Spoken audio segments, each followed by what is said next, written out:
Good afternoon. July 4 Patriot here. I have the distinct pleasure of presenting to you today a very interesting story. Dr. Orly Taitz, which we'll see here in a moment, is a lawyer that is attempting to petition the courts to listen to her evidence that Barack Obama is unlawfully serving as the President of the United States of America. Her evidence not only raises the question of the validity of the President to hold his office, but also shows that Barack Obama spent over $1 million attempting to hide his birth certificate, has used Social Security numbers that aren't his own, has tampered with passport records, and that an officer that was a suspect in those tamperings attempted to collaborate with the FBI and was murdered. The following video clip that you're about to see was filmed by an American Resistance Movement member, Jim Stacoviak, of freedomfighterradio.net, shown here in the center. It was taken after the court hearing of a case filed by a Major Cook of the United States Army, shown here on the right, refusing to follow orders from an unlawful president and refusing to deploy to Afghanistan. Major is, he's not under oath to follow the orders of the president. We're not a banana republic where El Presidente decides. We are a nation of law and order. We're a nation of Constitution of the United States of America. And the orders have to be lawful. Based on the Constitution, Article 2, Section 1, the President and Commander-in-Chief has to be a natural-born citizen. Barack Hussein Obama Sr. was never a citizen of the United States.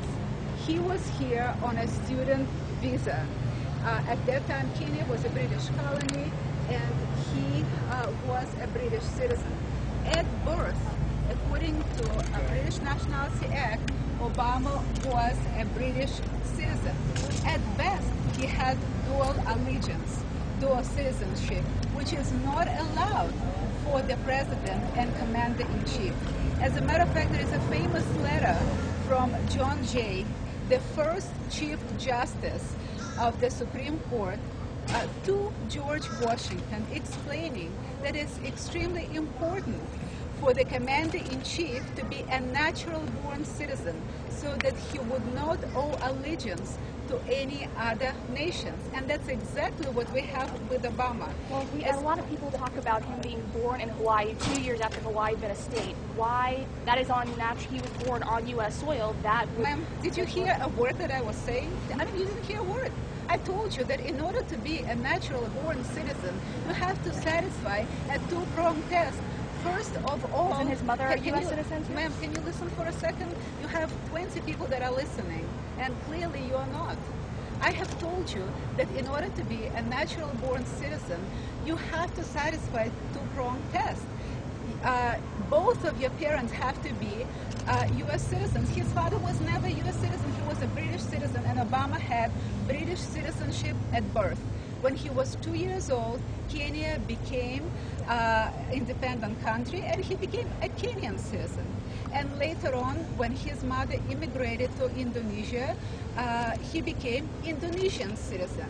You know what? If you were to look for somebody who is the least eligible to be the president of the United States, that would be Barack Hussein Obama with his British and Kenyan and Indonesian citizenship. It's a serious problem. Moreover, the state of Hawaii has a statute 338-5 that allows one to get a birth certificate based on a statement of one relative only without any corroborating evidence, meaning he could have been born in Kenya, he could have been born in Indonesia, God knows where, and his mother, all she had to do, just come to health department and tell them, my son was born here, and she would get a birth certificate in Hawaii. As a matter of fact, there were 2 reporters from Michigan that have stated that they have called Ambassador Oginga, Peter Oginga, ambassador of Kenya. There was a lengthy interview, and they asked him, Ambassador, will there be a monument in the place where President Obama was born? And what was his answer? Did he say, oh no, he was born in Hawaii? No, he did not say that. He said, of course, it's already being planned, it's already in the works. Which means, I mean, the whole world knows he wasn't born here, and we became a laughingstock of the whole world only because of Obama's arrogance and because media did not confront him. The media wanted somebody liberal, somebody that they liked, young, liberal. They wanted to see something new, and didn't go and didn't investigate such important issues. And that's why we're stuck with this problem, and that's why career officers have to stand up again for all of you and show courage on the front. Condoleezza Rice last year has reported that there was tampering with the passport records of the leading candidates for president, and it was widely believed that Obama was the reason for this tampering. In Washington Post has stated that one of the suspects, Lieutenant Colonel Harris, has cooperated with FBI, and shortly after he was found shot in the head. Why aren't you reporting about it? Why aren't you following up to find out what happened to this gentleman?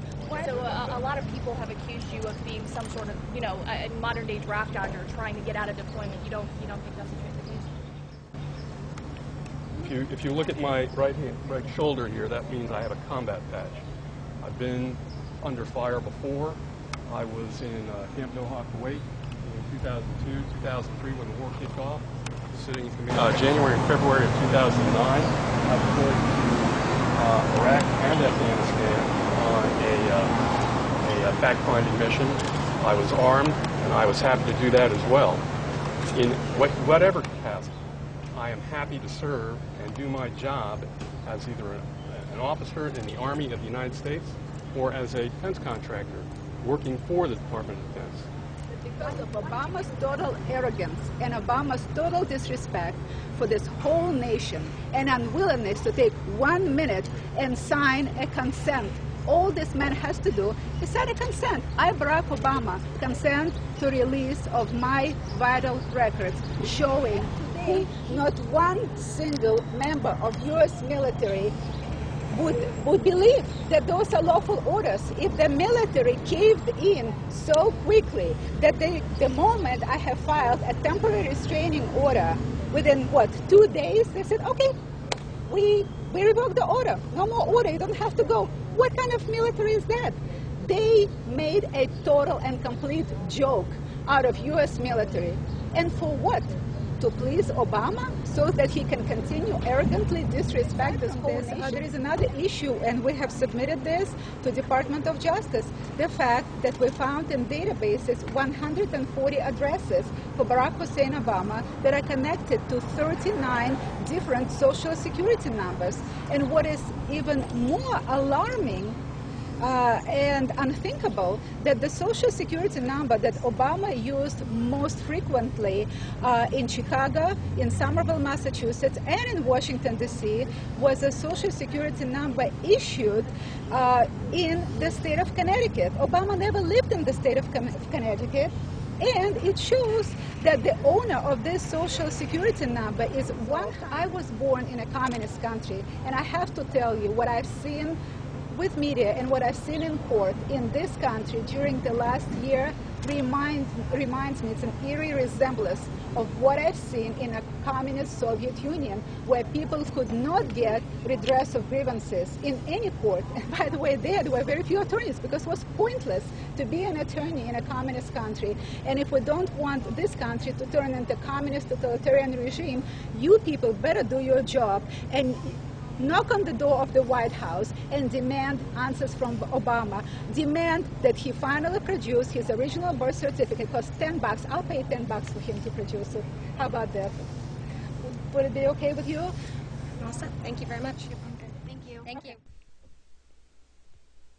If the information that Dr. Taitz presented in this interview is indeed true, we have a situation that is detrimental to this country.